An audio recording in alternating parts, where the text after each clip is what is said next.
Hello, this is Dave Kalberg, and this is my author study for children's literature.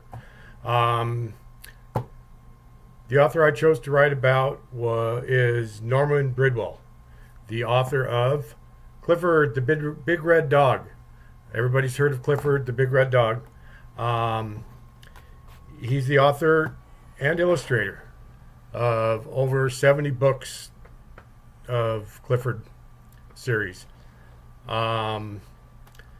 He helped establish scholastic books for children's. It's used in schools worldwide nowadays. His books have been published since 1963, so that's a long time.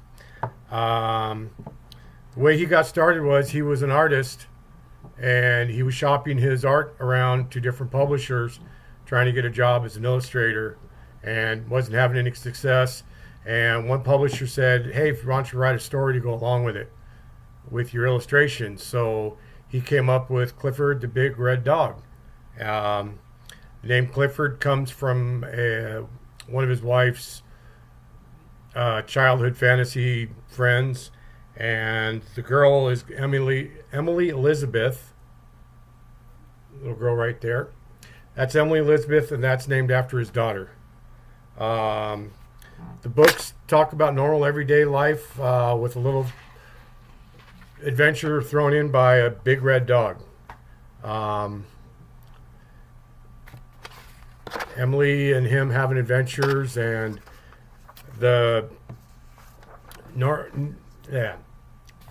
Norman tries to instill in his readers to never give up, that someday you'll succeed.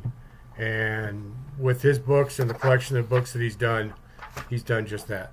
So, book I'm going to read today is Clifford's Spring Cleanup.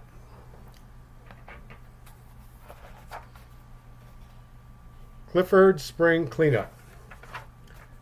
Happy spring! I'm Emily Elizabeth. At our house, it's time for spring cleanup again. Last year, the whole family worked hard, even my big red dog, Clifford. My first job was to hang some rugs out to air. Clifford wanted to help. He took a rug outside and gave it a good shaking. I guess he shook it a little too hard. Mom said we might as well wax the living room floor as long as the rugs were up. Mommy and Daddy started to move furniture outside. When Clifford saw the couch, his eyes lit up. He used to curl up on the couch when he was a small puppy. Crunch! He didn't fit it anymore. Good thing the couch was so old. Daddy was going to get a new one anyways. There was still a lot of spring cleaning to do. Clifford cleaned the windows all by himself. First he washed them, and then he dried them. Mommy didn't think Clifford's method worked too well, so we washed the windows again. Poor Daddy, he had to rake the yard. It looked as if it would take him all day.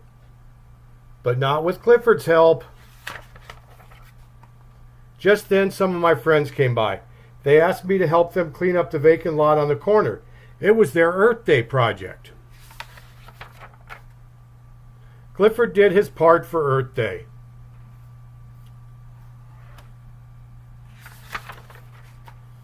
Then we planted a beautiful garden.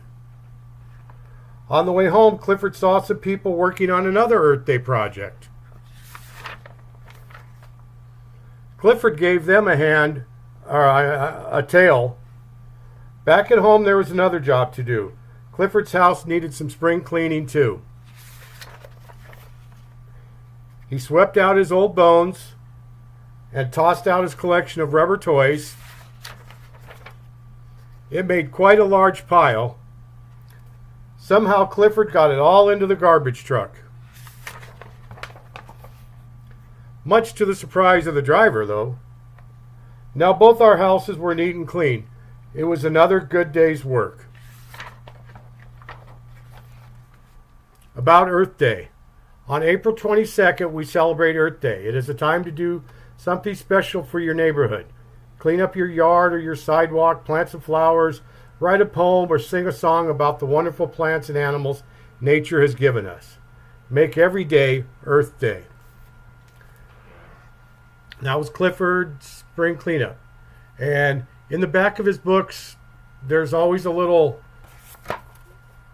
saying about what the book is about and getting the reader involved with that. This one was Earth Day. Clifford, the Firehouse Dog. The back of the book, it talks about fire safety rules for children and for adults alike. So he tries to align his books up with different subjects like that children need to learn about. And the reason I chose this book to read today is because today is Earth Day, so I thought it would be a good book to read. For an activity for this book, celebrate Earth Day. Go out and plant some trees, or plant some bushes, plant some flowers in some boxes in front of your classroom, or just go out to the schoolyard and participate in an Earth Day project. So, and it's stressing the importance that Earth Day should be every day. So that's it for me. Thank you.